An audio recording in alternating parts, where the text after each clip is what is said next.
everybody. Welcome to the Morning Devo with Bo-O. Super glad always to be in the house of Devo with you this morning. And we will get it going, 9:03.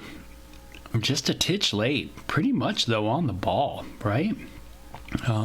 Every now and then I get off, but then I get right back on there. Anyway, it's June 14th, and you can always check out the archives at, of course, my YouTube channel, which is right over there, right? You guys see it right there, Bo Willette. And so you could go there, check out all the archives, and get those and get it going and listen and send it to anybody who is kind of interested in just going through the Bible. So it's kind of a fun way we go through it. Instead of going through it as super meticulous, like cross-reference Bible study, which is great, we kind of just go through it in a devotion style. So just kind of picking out some cool things that it says, seeing how it relates to us, maybe in our world, and then go from there. And then we got the day, to live, and hopefully we have some things to think about in the day, right? And so chapter 5 of Ecclesiastes, the preacher is preaching. Ecclesiastes means preacher. It could be even contemplator, I guess, pontificator, and that's what we see is a lot of pontificating, right? And so let's check out this one. This chapter, it says, as you enter the house of God. Hey, by the way, I forgot to say hi.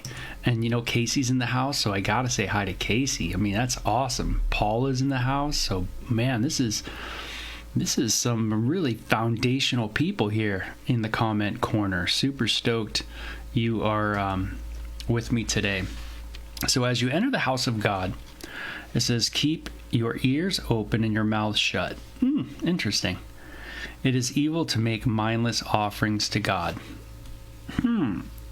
Another maybe thing that Solomon observed in his time was just kind of like meaningless religion. Just kind of doing the drill, going, doing your thing, and yet you really having no really reason why you do it other than you just been doing it forever. And it sounds like here, he gives some good instructions to us as well, right? Keep your ears open and your mouth shut.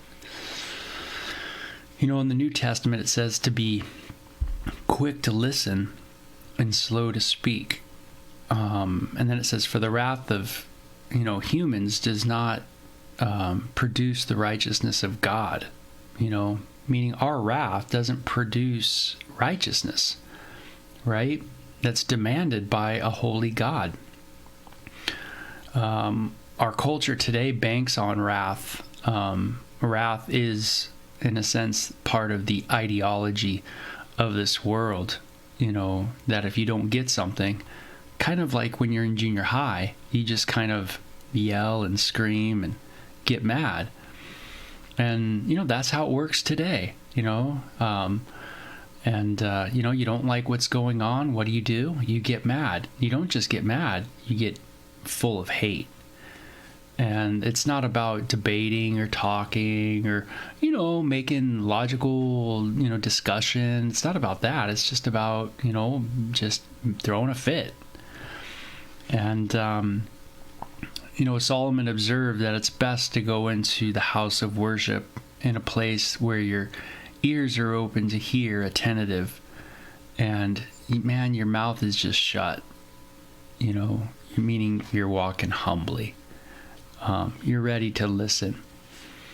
How many of us do we go to church and we're not really maybe there to, hear from God? Maybe we're there for some other reason. Maybe we're not thinking, hey, God, how can I surrender to you? Maybe we're thinking, this is going to be good for my reputation or something like that. And so he sees this in his day. He says, it is an evil to make mindless offerings to God. Yeah, just kind of mindless, right? Spacing out, just doing something to do it. but you think you're offering God something. Hey, is that something I do? Am I doing mindless offerings? Is my life not intentional? But is it without thought, without thinking? And that's something to think through. Don't make rash promises, and don't be hasty in bringing matters before God. After all, God is in heaven and you are earth, so let your words be few. Don't make rash promises, he says. Okay, don't be hasty in bringing matters before God. After all, who are you? That's the kind of idea, right? God's in heaven, you are on earth, so let your words be few. Kind of that idea of like, what are you doing? And remember, I always remember this is very existential, very deist. Is God out there? I don't know. Yeah, he is. Well, why are you talking to him so much? I mean, he's out there. You're here. It's not like he's, focused just on you. You're tiny. You're tiny of tiny. Do you think he really is interested in you? Maybe Solomon had some of that mindset at this point in his life. But it's not something I think we should have. Meaning, I think it's good to be humble, certainly, when we walk into the house of the Lord, so to speak, right? Even though, we are the temple of the Holy Spirit. But when we go to church, certainly it's good to be humble. But we should always remember that God's personable, right? God does. He does know me personally, and I don't want to be rash. I don't want to make rash promises. Oh God, I promise I'll never do that again. Yeah, I don't want to just treat God trivially, but I want to remember that God is personal and that he does think of me and that he knows me personally. I think that's very important. But certainly I take heed to what Solomon's saying here. Yeah, I don't want to take God in a light manner. And Solomon probably, walked around his hood and saw people going into doing certain religious things, and he saw different, ethnicities doing different religious things, and they all just seemed to do it with really no, no really care, no really meaning to it all, just doing it. And he says, too much activity gives you restless dreams. Too many words make you a fool. That's kind of a good proverb, right? Too much activity gives you restless dreams. Too much activity, too busy in the brain, too much going on, too many things happening, right? Just too much. Too many words make you a fool, right? How many of us are too busy? Some people can't sleep well. Why is that? Is there stress? Is it a food thing? Is it a nutrition thing? Is it, something else going on in the body? Well, Solomon observes one thing, and that some people are so filled with activity that they become restless. And that certainly can happen. There is a place for rest, and, it's good for us to remember that. And I think that's tough for a lot of us to remember that. Sometimes we think when we chill out, it's like a sin, to chill. I don't know if you've ever thought that way, where you're relaxing, but you go, shouldn't I be doing something? Like, something's wrong with me.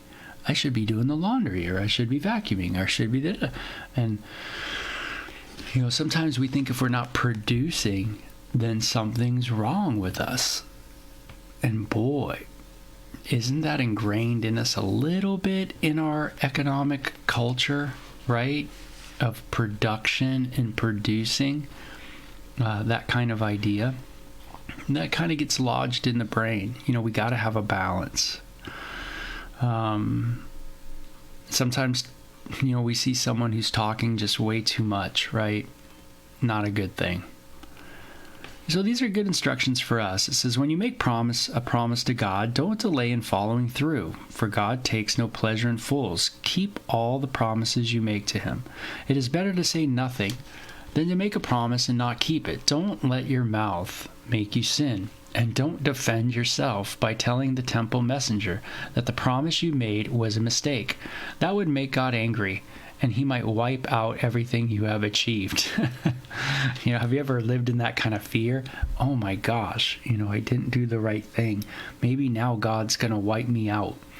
If you've ever thought that way, let me just say this. If you're on God's bad side, there's nothing you can do. Already you're saying that the deity is on your bad side. God, the deity, is the greater.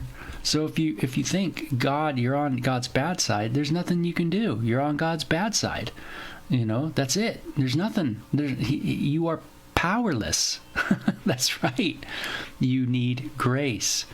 And if God has saved you by grace, then he sustains you by grace as well. It's a work of grace in your life. It's a work of mine.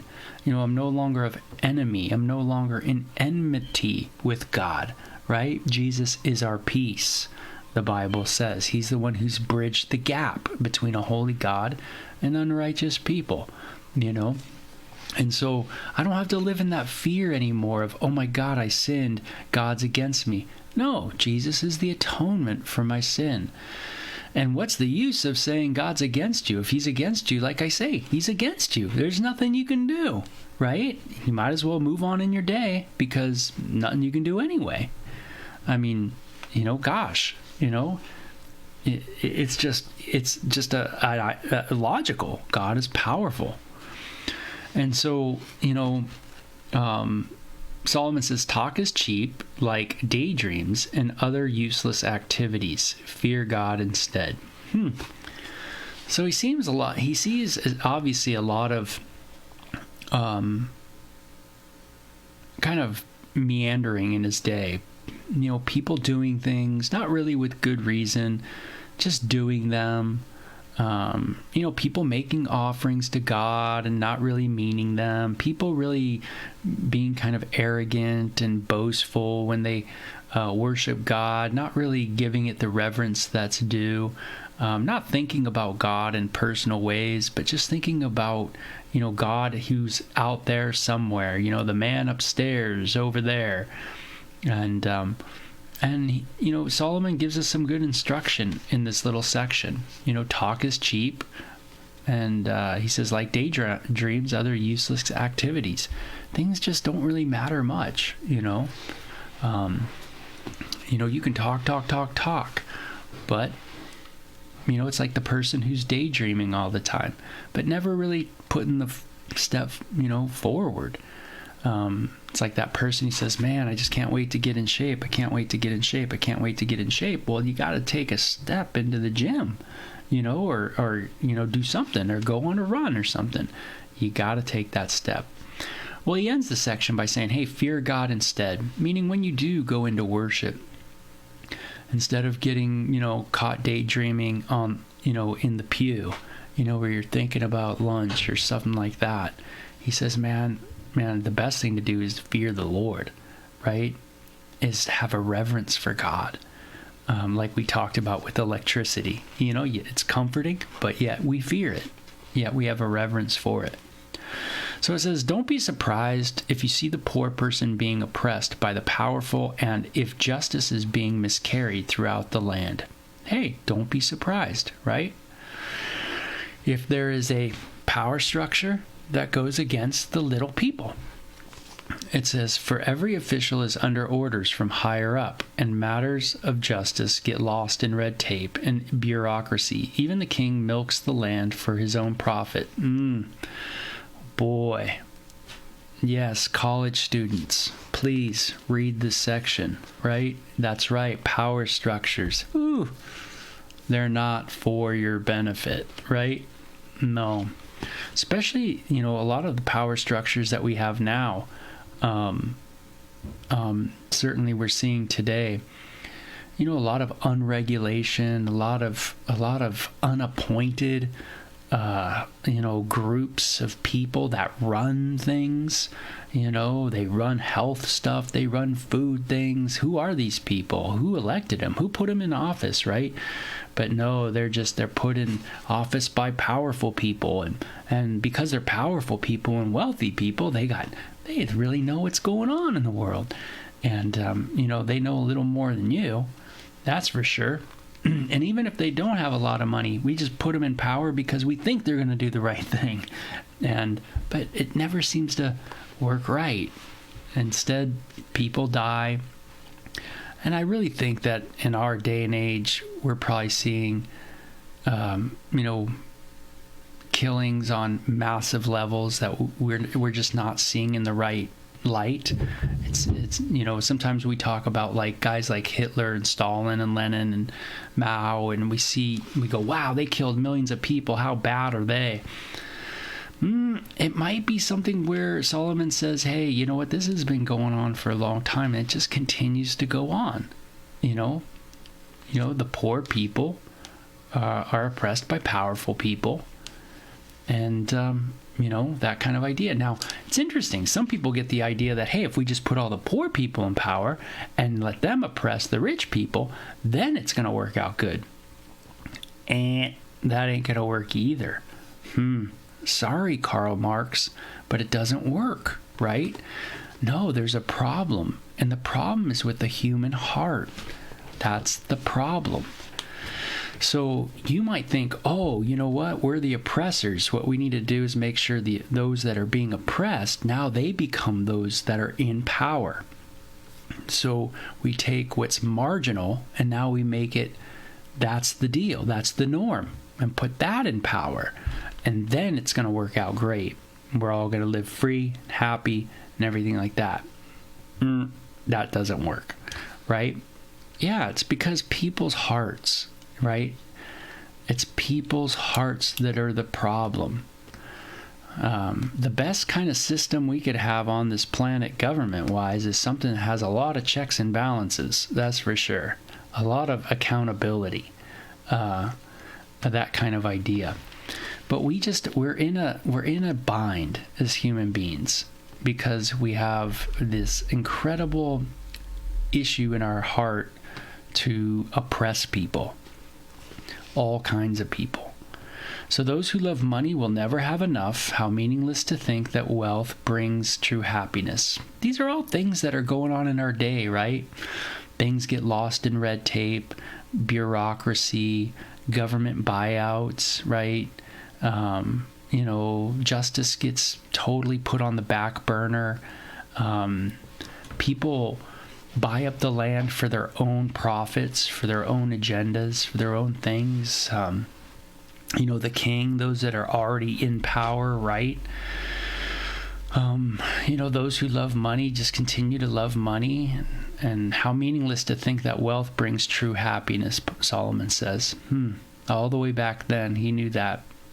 The more you have, the more people come to help you spend it.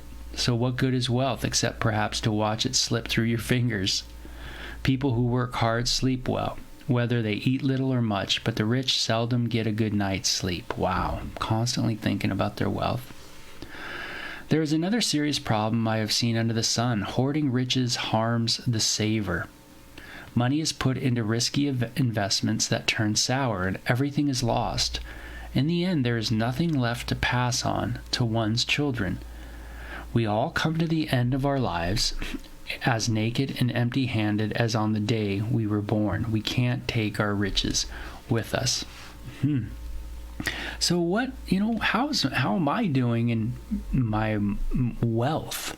How do I look at it? What brings me happiness? Where's my true happiness coming from?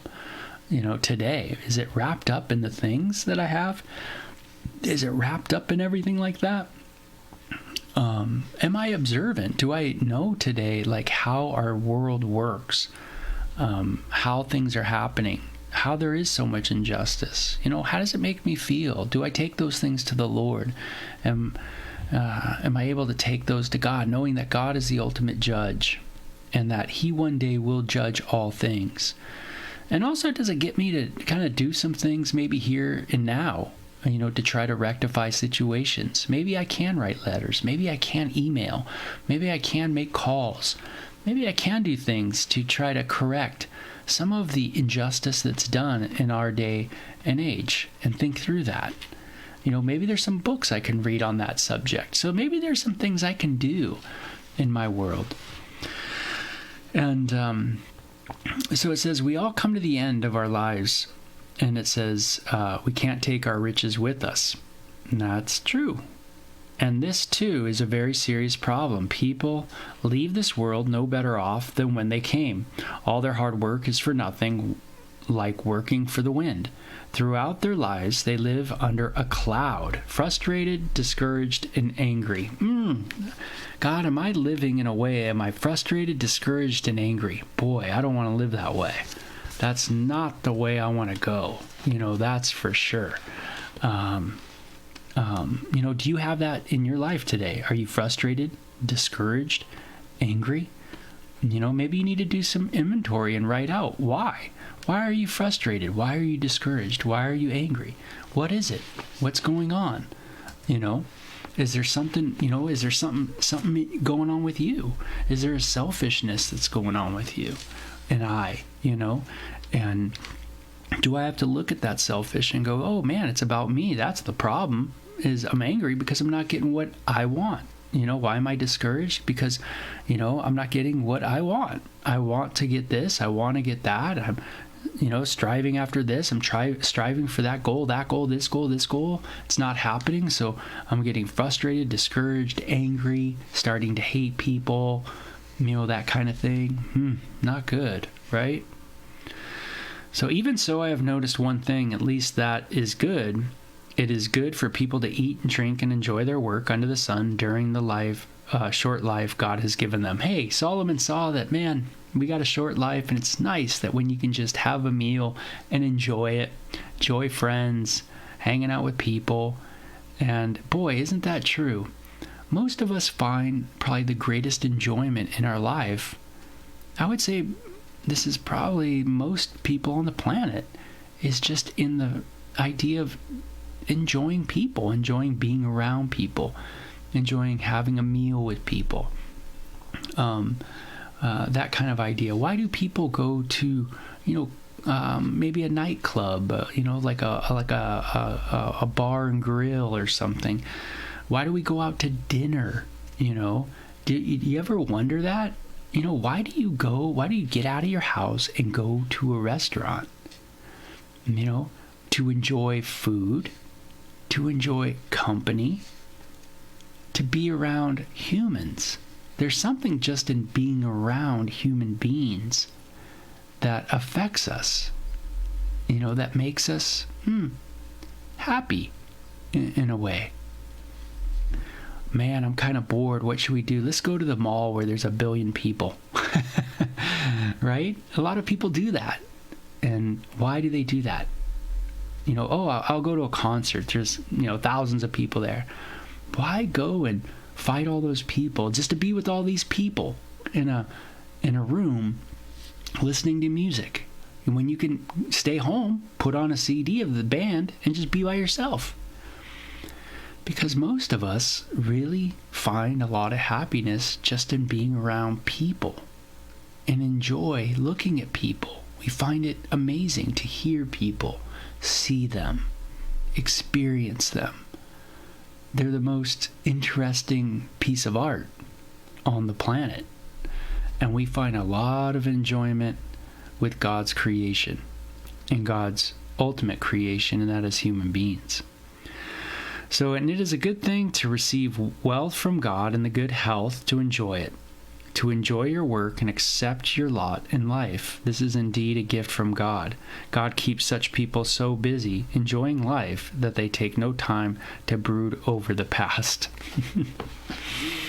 I love how he talks about God in such, again, in such a distance kind of way, right? It doesn't feel very personal. It's just like God, he makes people rich and he gives them some health, and they get so busy, they just kind of forget about things. They just kind of move on. They don't even think much of the past or anything. They're just kind of living in the moment. kind of enjoying life, just kind of that carefree person. I must say I tend to be a very carefree guy at times too. But this is how Solomon's looking at life under the sun. What do people have on the planet, really? I mean, what it really is the whole point of it all. And Solomon ponders this and ponders it. He sees even in religion in this chapter where people, they do their religious things, but they don't see God so personally. It doesn't really seem to be like real, right? It just seems to be kind of a thing that they do. People just go about doing the things that they do, and that's it. He gives us some good gems in there. Ecclesiastes is a great book for us always to think about. I think it's great for our culture, too. I think it's one that, again, I think a lot of people should read and really have to think through it. What is life under the sun like? There's always going to be oppressor groups. There's always going to be people that are oppressed. When you try to mix it up and you put these people over there and they'll start oppressing these other people. Happens all the time. Jesus gave some wonderful parables, right? Of, people that are servants, and the servant gets released of a debt. And the servant's so happy. But you think that the servant now would go and release the debts that he's owed by his servants, but he doesn't. He gets angry at them. And Jesus shows us that our hearts are so radically messed up that even though we might get mad at the oppressors because they're evil, well, when we get in power, we tend to be evil too. And so whatever system that's going to be in place, the first thing that humans need to understand is that we need a savior. If us humans throw that out and we think we're good people, then all we're going to do is just kill and hate for our own benefit, like it says here. But what we'll milk the land for our own profit. That's what the king will do, and that's what we will do. We will do things for our own benefit. What regulates the heart is the good news. What regulates the human heart is the gospel of Jesus Christ. Meaning that is something that speaks to my heart and touches my heart in a way that it moves me away from pride, and it lifts me up from sloth. And it balances perfectly. So I realize I need help in even leading. That maybe I'm going to go an evil route, that I need accountability.